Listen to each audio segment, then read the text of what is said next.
Здравствуйте, мои дорогие друзья, представители знака зодиака Весы. Таро расклад. Что по судьбе? Что случится или произойдет в событиях до конца мая 2025 года?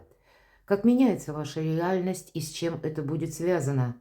Возможно, правда какая-то неожиданно откроется или придет нужная информация, словом, куда вас заведет судьба, знаки судьбы как подсказки. И мы достанем 3 карты, что вам нужно услышать или что вам важно знать. И у нас сегодня колода Таро снов. Сон – это как интуитивное предчувствие или наше намерение, наши цели. Может быть, это то, что мы храним в нашей ментальности, и знаете только вы одни, больше не знает никто.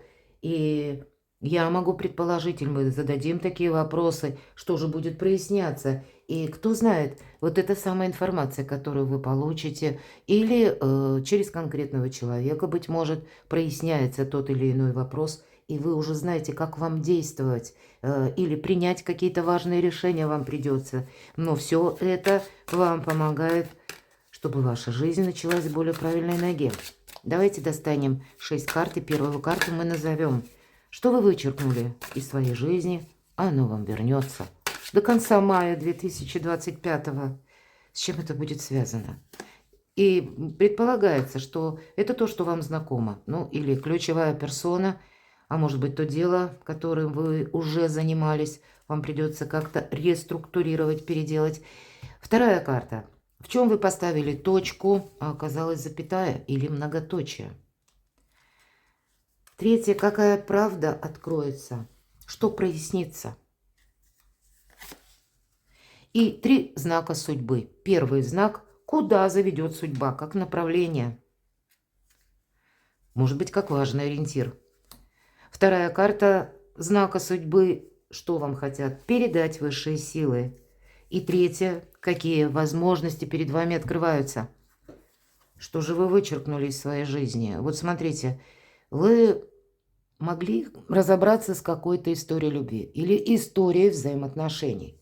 У кого-то из вас эта карта будет означать, что, может быть, и сведения о родственниках или о тех лицах, с которыми мы прежде контактировали, может быть, даже была какая-то любовная история.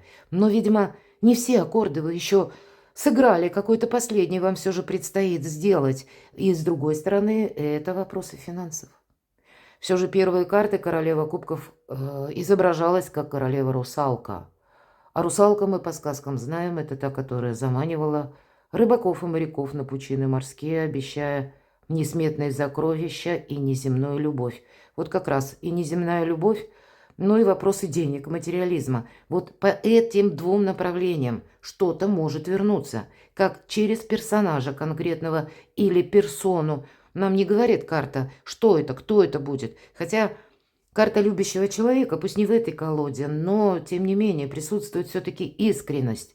Но если мы так немножко поразмышляем, слово «персона». Вообще этимология этого слова уходит корнями в далекое прошлое к латыни, и это не что иное, как маска, мои дорогие. Поэтому кто-то мне написал, вы неправильно трактуете королеву и русалка. В общем, какие-то там сказки были написаны. Ну, если вы не согласны, можете не смотреть мои видео. Я трактую карты именно так, как я это вижу. Поэтому не забываем, персона от латыни, маска. Здесь есть какая-то двойственность, по крайней мере, я могу такое допустить. И вы можете сами кому-то не доверять. Может быть, какая-то и игра, мои дорогие, и от вас потребуется, ведь эта карта, и интуиции. Слушайте подсказки собственного 6-го чувства. Но каким-то образом вам это нужно, понимаете? Вам нужно правильно с кем-то провзаимодействовать. Причем так, чтобы и волки сыты, и овцы целы. В чем вы поставили точку? А оказалась запятая. Да, вы могли от кого-то уходить или уходить буквально с работы, например, менять сферу деятельности, менять, может быть, задуматься, к примеру, да, совершить переезд. И не случайно у нас здесь знак рыбы. И вот рыбы как раз так и выглядят, как 2 рыбы, которые в разные стороны плывут. Первое. Что олицетворяют рыбы? Финансы, деньги.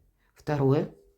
Путешествие, переезд. перемещение. И вы могли думать, в одну сторону поеду, а тут нет. Какая-то концепция меняется. Или вы рассматриваете, мои дорогие весы, разные варианты. И собирались в одно место, а вот буквально засобираетесь куда-то в другое. Или наоборот, перенесете, может быть, ваше путешествие или переезд, отсрочите как будто, да, подумайте, что нет, вот я еще немного повременю. Но так или иначе, вот путь наверх вы уже какой-то для себя продумываете. Как будто прошлое уже не давлеет над вами. Вот, наверное, вот так. Но есть еще вот эти заключительные аккорды, которые нужно словно сыграть грамотно. Или что-то конкретно, значок Сатурна говорит о том, что Сатурн – это то, что по закону. Мрачные говорят Сатурн, да, или в рамках Сатурна. Это имеется в виду в рамках закона. Вот что-то нужно сделать по закону, что-то сделать нужно красиво. И кто знает, может быть, вы поставили точку, даже банально у кого-то проиграется в нашей реальной жизни. Вы отказывались оформлять какие-то документы или вообще рассматривать какое-то дело, потому что не видели для себя перспектив. А вот здесь как раз у вас какая-то лазейка даже может открыться, и вы пойдете по инстанциям для того, чтобы оформить важную бумагу или вместе с вашими намерениями, если это переезд, да, то для себя что-то изучить, уточнить, как это сделать правильно, как себя обезопасить, как это должно согласовываться с законом и на сегодняшний день, и даже на завтрашний, когда вот я куда-то перемещусь, или я, может быть, сменю работу, что меня там ждет, или когда я перееду в другую местность. Или когда открою личное дело. Ну, наверное, до бесконечности можно перечислять. Так вот, что меня там ждет? И в плане закона, а не будет ли обратки из прошлого? Все ли точки над «и» я расставил? Вот подобные вопросы вы сами себе можете задавать. И вот некоторые многоточия, видимо, рассматривать, потому что окончательно уже нужно с чем-то разобраться. Что же прояснится или какая тайна откроется? Вот есть, видимо, еще период такой многозадачности, когда вы контактируете с разного рода людьми. И скорее большинство из вас уже сделали какие-то важные выводы, по крайней мере, в отношении одного, что куда-то в прежний период жизни вы потратили много сил, может быть, средств, собственной энергии, талантов, а не получили ничего. Блага какие-то там земные или бонусы получил кто-то другой. И вот вы знаете, вас это как основная движущая сила, что проясняется. Вот именно этот момент и проясняется. И это как точка отсчета нового. Потому что вы теперь себя уже не пустите в тираж. Не будете заниматься этой многозадачностью, когда эквивалента нет. Это как игра в одни ворота. Да, сил как будто парировать у нас хватит, но всегда семерка жезлов нам говорит, ведь не достали еще вот эти 6 жезлов до нашего героя. Это он наготове. Вот и вы будете наготове, и у вас достаточно сил. Но перед тем, как, как поднять перчатку, например, если вам ее даже бросают, или пытаются вас вызвать на какой-то спор или на какое-то соревнование, ну или на ненужные какие-то дебаты. Вот здесь надо подумать, нужно мне в этом участвовать или нет. Или я истрачу окончательно нервы, силы, средства, но это в конечном итоге это zero. Это ни к чему не приведет. Вы становитесь реалистами. Хочется прямо так и сказать. И как-то очень правильно просчитываете свою траекторию. На что вы готовы согласиться? Ну, а на что, скорее всего, не то, что даже не согласитесь, а вы уже готовы кому-то сказать либо прощай, либо нет, или чему-то готовы. Но понимаете, что, видимо, до конца мая пока еще не время. Давайте знаки судьбы откроем, куда же вас заведет судьба.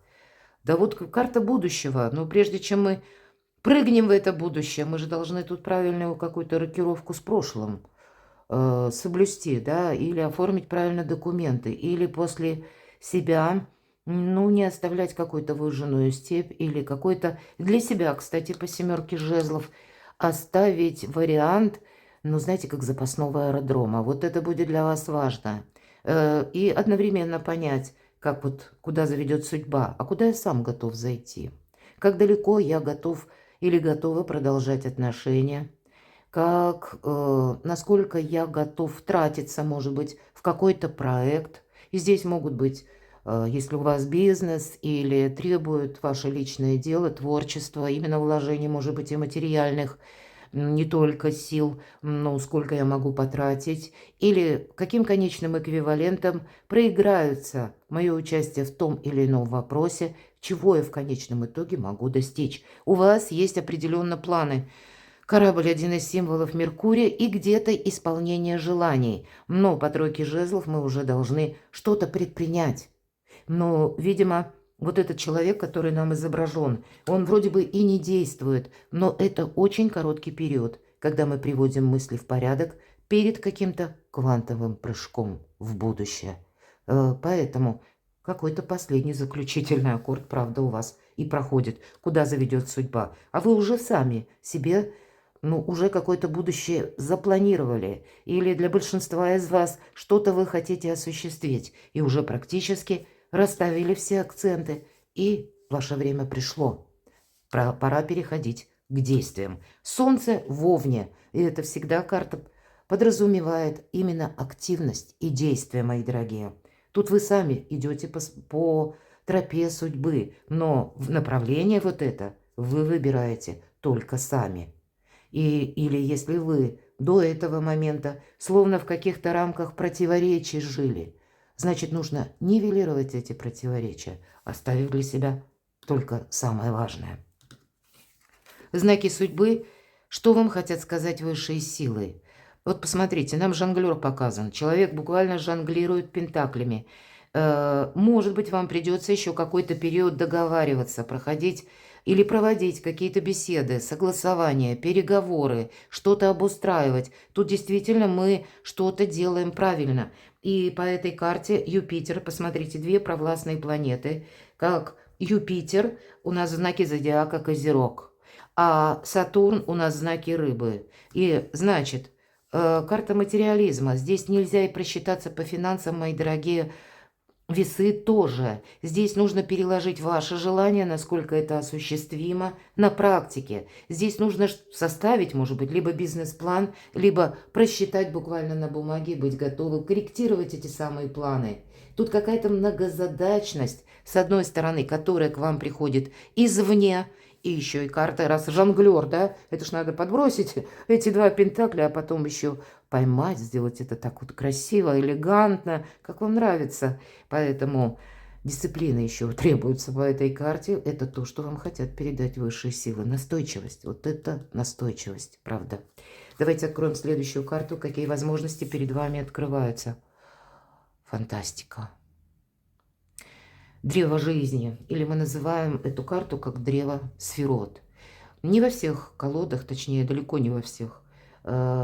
Вот эта карта означает, или имеется такая карта, это процесс. Чиро Маркетти нам прописал процесс схождения духа в материю. Она говорит о том, что мы стоим на пороге реализации собственных возможностей.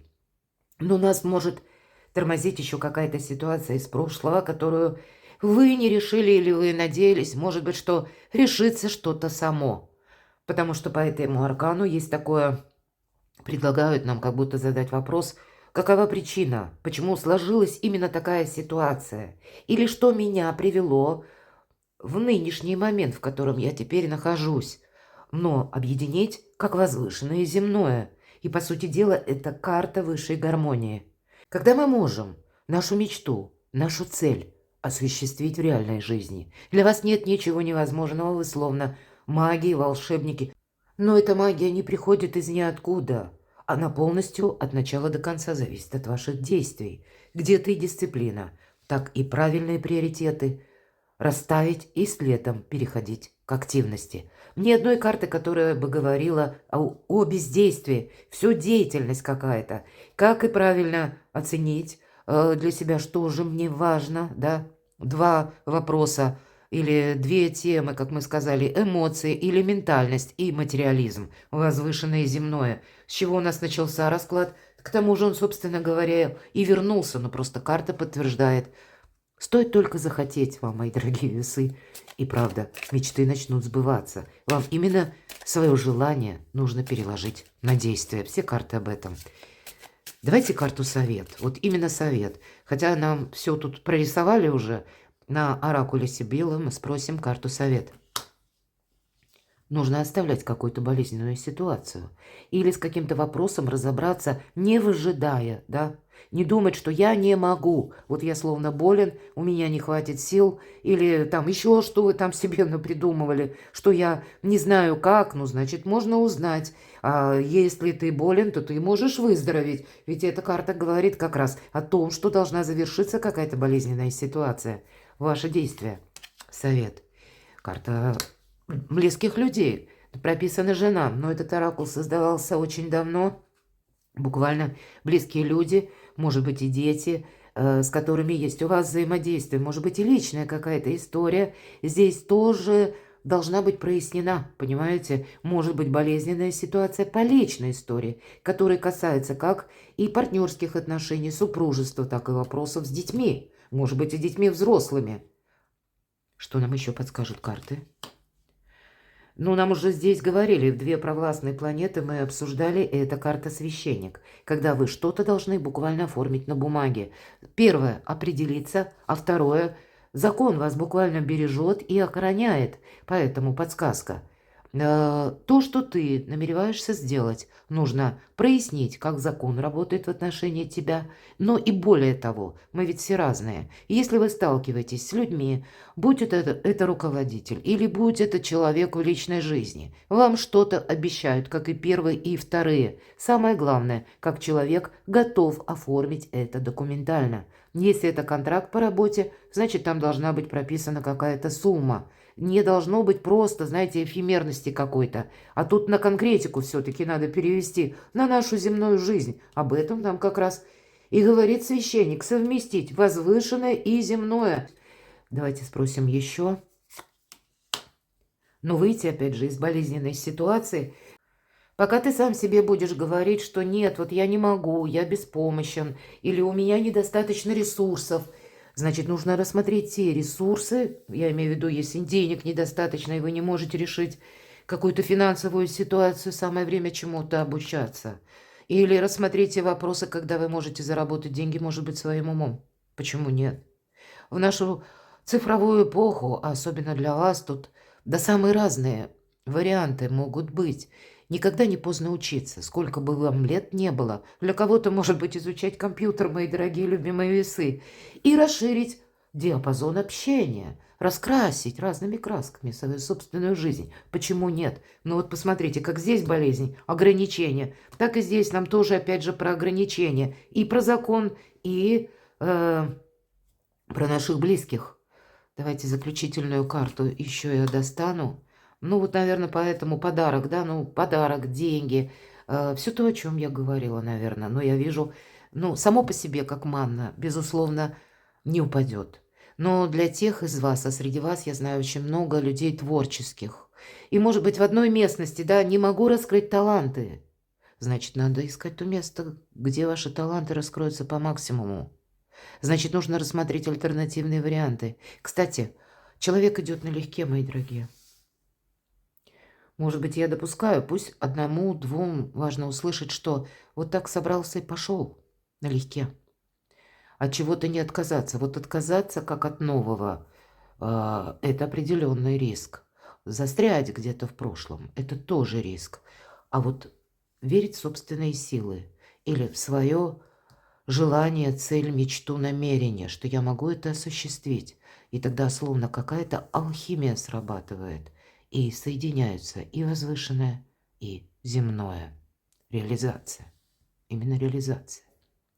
Перекладывайте на себя, мои дорогие любимые весы, и будьте счастливы, будьте любимы всегда.